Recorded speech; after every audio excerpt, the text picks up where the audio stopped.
जैसे आदमी जो मेरे साथ काम करता था और शराब के बारे में हम लोग आवाज उठाया था, आज वो शराब नीति बना रहा है, जिसका मुझे दुख हुआ। अरविंद केजरीवाल की गिरफ्तारी से अन्ना हजारे गहरे दुख में है। क्या एक समय के सहयोगी की गिरफ्तारी उस आंदोलन के लिए एक झटका है जिसने भारत में भ्रष्टाचार के खिलाफ एक नई लहर पैदा की थी? आज हम अन्ना हजारे की प्रतिक्रिया को देखेंगे और उनके शब्दों के पीछे के भावों को समझने की भी कोशिश करेंगे। नमस्कार, आप देख रहे हैं एयर न्यूज। अन्ना हजारे, जिन्होंने एक समय अरविंद केजरीवाल के साथ मिलकर भ्रष्टाचार के खिलाफ अभियान चलाया था, ने कहा कि वो इस घटनाक्रम से गहरे दुख में है।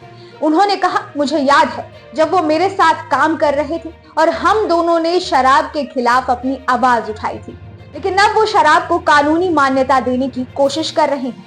आपको बता दें कि 86 वर्षीय गांधीवादी और भ्रष्टाचार विरोधी अभियानकर्ता जो केजरीवाल के मेंटर रहे हैं, उन्होंने अपनी गहरी पीड़ा व्यक्त की और कहा कि इस समय कुछ नहीं किया जा सकता क्योंकि उनके एक समय के शिष्य को उनके कर्मों के लिए गिरफ्तार किया गया है। अगर उन्होंने ऐसी चीजें नहीं की होती, जैसे दिल्ली में नई शराब नीति को अपनाना, तो ये गिरफ्तारी हुई ही नहीं होती।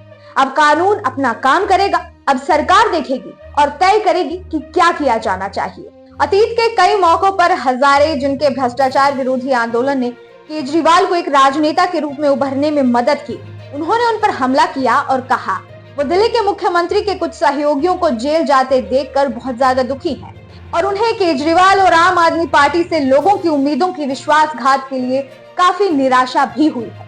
वैसे इस घटनाक्रम से ये स्पष्ट होता है कि राजनीति में आदर्शों और वास्तविकता के बीच एक गहरी खाई हो सकती है। एक समय के सहयोगी की गिरफ्तारी ने न केवल उनके आंदोलन को प्रभावित किया, बल्कि ये भी दिखाता है कि कैसे राजनीतिक शक्ति और नीतियों के निर्माण में आदर्शों का बलिदान हो सकता है। इस घटनाक्रम का विश्लेषण करते हुए ये स्पष्ट होता है कि राजनीतिक यात्रा के दौरान आदर्शों और व्यवहारिकता के बीच संतुलन बनाए रखना एक जटिल प्रक्रिया है।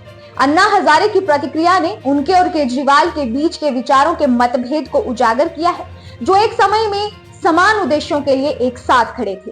ये घटना न केवल एक व्यक्तिगत दुखद अध्याय है, बल्कि ये भारतीय राजनीति के आदर्शवाद और यथार्थवाद के बीच भी एक संघर्ष का प्रतीक है।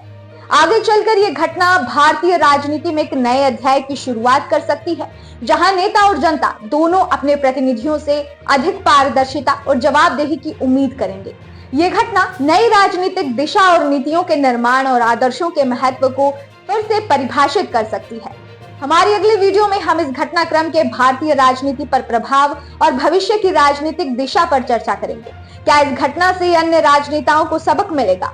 क्या ये भ्रष्टाचार के खिलाफ लड़ाई में एक नया मोड़ लाएगा? इन सवालों के जवाब हम अगली वीडियो में तलाशेंगे। तब तक के लिए नमस्कार। आप देख रहे थे एयर न्यूज।